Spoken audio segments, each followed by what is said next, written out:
Buenos días, amigos de La Caverna. Estamos aquí con el escritor Sergio Monreal Vázquez, que yo creo que es uno de los escritores con una obra más sólida en la literatura en Michoacán en estos días. Yo creo que el escritor también más destacado de su generación. Sergio, muchas gracias por estar aquí en la cabina de cambio de Michoacán. Muchas gracias por la invitación. Y pues estamos aquí con él para platicar un poco sobre sus proyectos literarios y también sobre que ganó hace algunos meses un premio en España de literatura experimental con un texto que se llama Ave Serial Killer, Sergio. Sí, efectivamente, este premio de literatura experimental lleva varios años ya convocándose en Valencia, España. Es un premio convocado por una agrupación independiente, interdisciplinaria. No es específicamente consagrada a la literatura, sino abarca el teatro, las artes visuales y muchas manifestaciones transfronterizas dentro del arte. Y como parte de sus actividades tiene este premio de literatura experimental. Y bueno, pues yo lo detecté, mandé mi obra, que es ciertamente experimental, bastante inclasificable, y no había tenido fortuna para poderla publicar o para poder obtener algún tipo de premio con ella. Y bueno, acá se dio la coyuntura y justamente en estos días, en la semana pasada, llegaron ya los libros que me corresponden por el premio. Cuéntanos un poquito, Sergio, ¿de qué trata Ave Serial Killer?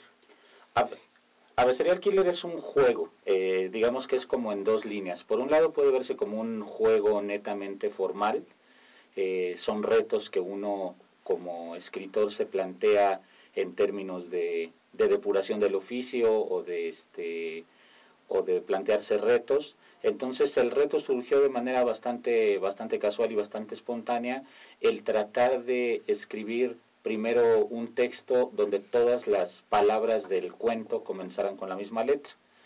Y a partir de ahí pues fue avanzando hasta que pues el reto se convirtió en la posibilidad de hacer un conjunto de textos donde en cada uno la primera letra de ese cuento correspondiera siempre a la misma letra. Y entonces ya a partir de eso se va definiendo una pequeña historia, que es el caso de un asesino serial, un asesino de mujeres. Entonces cada una de las letras del abecedario es el asesinato de una mujer, de un personaje.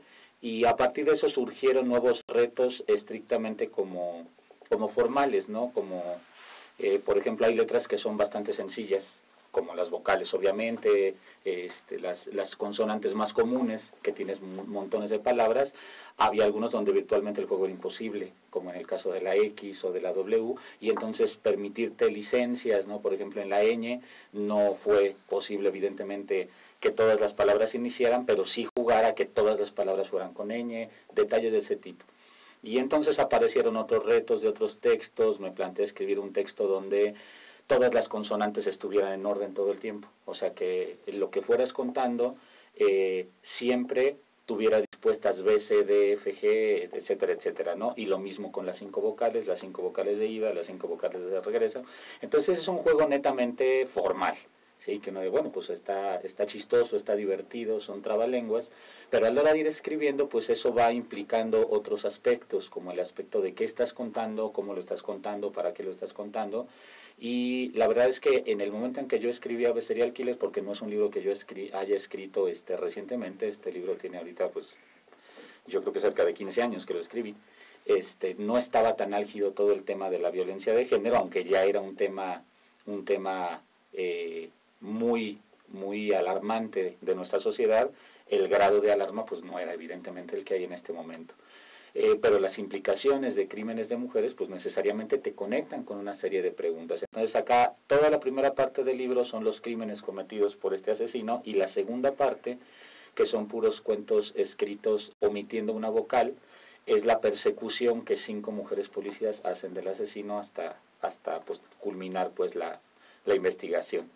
Entonces esas son como las dos líneas, ¿no? Por un lado en términos formales y en términos de qué trata la historia propiamente.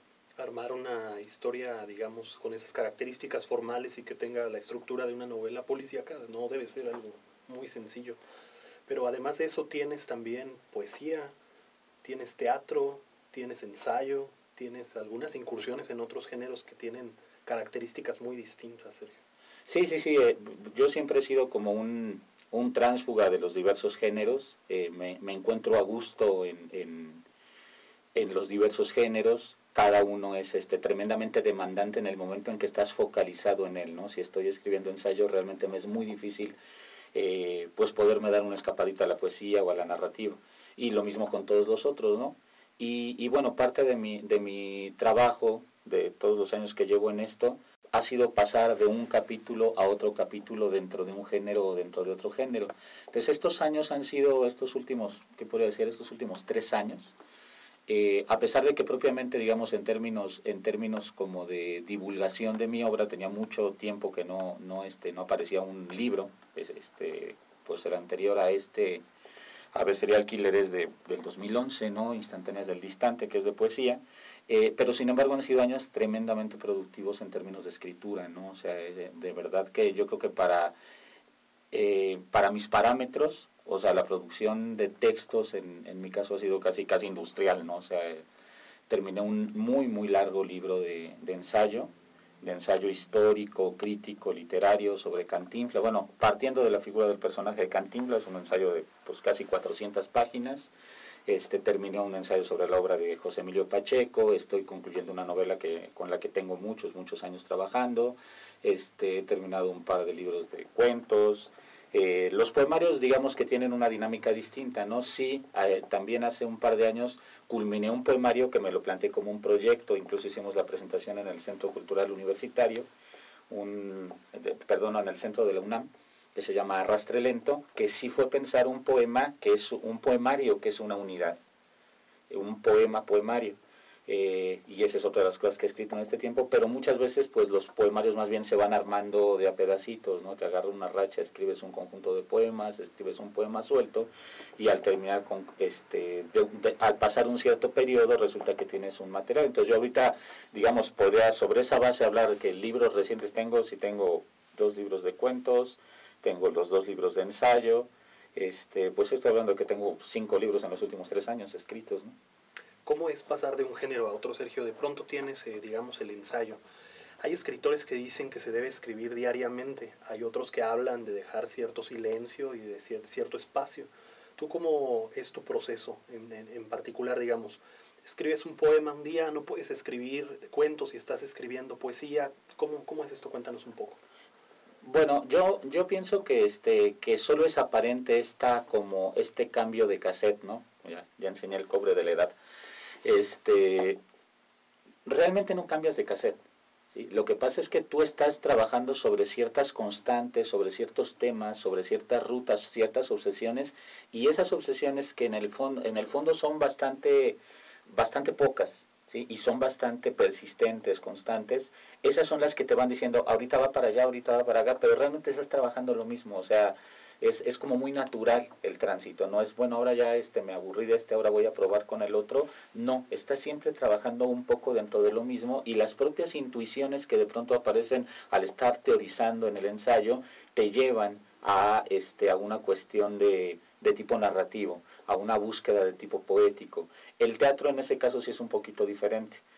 No porque las obsesiones ahí sean distintas, sino porque en mi caso particular, por azares y por elección, la escritura de teatro siempre ha estado vinculada a puestas en escena concretas. Sí, me es muy difícil, cuando he tratado de ser un escritor teatral de gabinete, han salido unas cosas verdaderamente infames. Infames porque no tienes realmente la dimensión del espacio escénico como tal.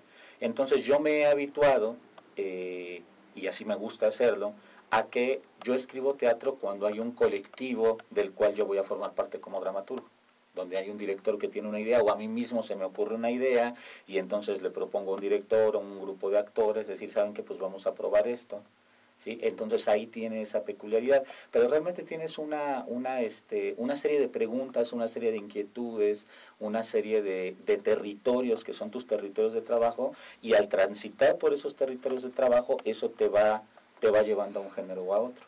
En tu caso, Sergio, ¿cuáles serían esos territorios? ¿Cuáles identificas tú? Pues yo creo que por un lado, me ha sido muy significativo toda la vida el tema de la tragedia. La tragedia como tema teórico, la tragedia como territorio de exploración propiamente formal, espiritual, específicamente la tragedia griega y lo que se deriva de ahí, y eso organiza muchísimos temas a partir de la idea de lo trágico. Lo trágico, la dimensión histórica es tremendamente importante. La historia de México en este momento me parece que es una responsabilidad para la literatura, no para un escritor específico que tienes que escribir sobre esto, pero en general para la literatura como actividad humana, como actividad nacional. Me parece que una de nuestras tareas es tratar de colaborar al entendimiento de qué está pasando. Me voy a quedar aquí en el terreno de nuestro país. Hay la sensación de que están pasando muchas cosas, nos quedamos con los hechos, con los incidentes, con las circunstancias, pero de pronto como el entendimiento profundo de decir, a ver, pero ¿qué es lo que está pasando de fondo? Hay la sensación de que no hay manera de entender, que todo es caótico, todo es desordenado y todo es incomprensible, y me parece que no. Me parece que hay cosas evidentemente complejas de entender en la situación nacional actual, pero que es posible tratar de acercarte a un mínimo entendimiento de por qué está sucediendo lo que está sucediendo. Entonces me parece que además eso me toca a mí en términos hasta personales, no es nada más un asunto intelectual, académico, literario. A mí me gusta repetirle mucho a mis alumnos, yo soy profe de bachillerato, decirles, me es muy difícil explicarles hasta qué punto el México en el que yo nací y me hice adulto ya no existe. Es decir, yo formo parte de una realidad nacional que se consolidó en la Revolución Mexicana, pero que mantuvo vigencia hasta los años 80. Yo pongo siempre un ejemplo como muy puntual, que es decir, los referentes culturales míos, ¿sí?, muchos los comparto con mi abuela. Mi abuela, pues que nació 30 años antes que yo. Y yo todavía, la primera generación de alumnos a la que yo le di clase, que fue gente nacida en los 80, compartíamos esos referentes, montones de referentes, o sea que los compartías en presente. Es decir, todavía con la gente de los 80, tú empiezas a cantar canciones de José Alfredo Jiménez o hablas de la trama de una película de Pedro Infante y se la saben, ¿sí? Y de pronto dicen, es que eran de tu época. Es que no eran de mi época, eran de 25 o 30 años antes, pero eran nuestros. Y ese tipo de continuidad de largo plazo se ha perdido, y eso no es la causa, sino eso es una consecuencia de que la propia dinámica, la propia cimentación histórica que tuvo el país durante muchas décadas se transformó radicalmente. Este es un país nuevo. Y me parece que no hemos dimensionado hasta qué punto se trata de un país nuevo, más allá de la metáfora. O sea, las condiciones constitutivas del país son otras. Y hay una parte de eso que evidentemente le corresponde a otras disciplinas humanísticas y no humanísticas, pero me parece que hay una parte fundamental que le toca a la literatura. No se trata de copiar a los grandes escritores del siglo XX, pero sí de pronto darnos cuenta de cómo enfocaron algunas de sus preguntas. Me parece que una chamba importantísima que los tiene en el lugar en el cual siguen estando, tiene que ver con que tuvieron esa capacidad de hacernos entender el tipo de México que estaban haciendo, con sus cosas de luz y sus cosas de sombra, ¿sí? Y con lo que habían enterrado de los Méxicos anteriores y con lo que venían recuperando. Entonces ese es un tema que para mí es muy, muy importante, y entonces eso se proyecta a varios niveles, ¿no? A la reflexión propiamente política, histórica, al recuento historiográfico, y también necesariamente involucra la parte más personal, individual. Entonces últimamente, también en razón del paso del tiempo y de la edad, me encuentro escribiendo mucho sobre la memoria, sobre los recuerdos, sobre la nostalgia, sobre la infancia, pero tratando de que no se convierta en un ensimismamiento, sino que sea como de alguna manera un guiño cómplice, tanto para los que formamos parte de aquello, como para aquellos pues que de pronto les parece que estamos hablando en chino, de verdad, ¿no? O sea, y bueno, entonces la vejez siempre pega, pero creo que a nuestras generaciones le va a pegar de una manera impresionante, porque es directamente la sensación, no es solamente que el mundo, que hayamos envejecido en un mundo que se mantiene más o menos igual, es que ni siquiera es que el mundo haya envejecido con nosotros, sino es la sensación de nuestro mundo desapareció. Ese mundo en el que nosotros crecimos y tenías como unas coordenadas que te permitían ubicarte, ese mundo ya no existe, ¿sí?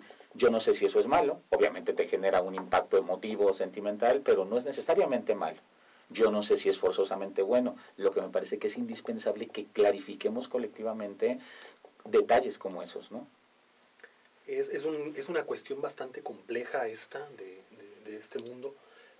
Para cerrar, incluso te quería hacer algunas otras preguntas referentes al teatro y a tu actividad como profesor de actores, pero bueno, me llama mucho la atención esto.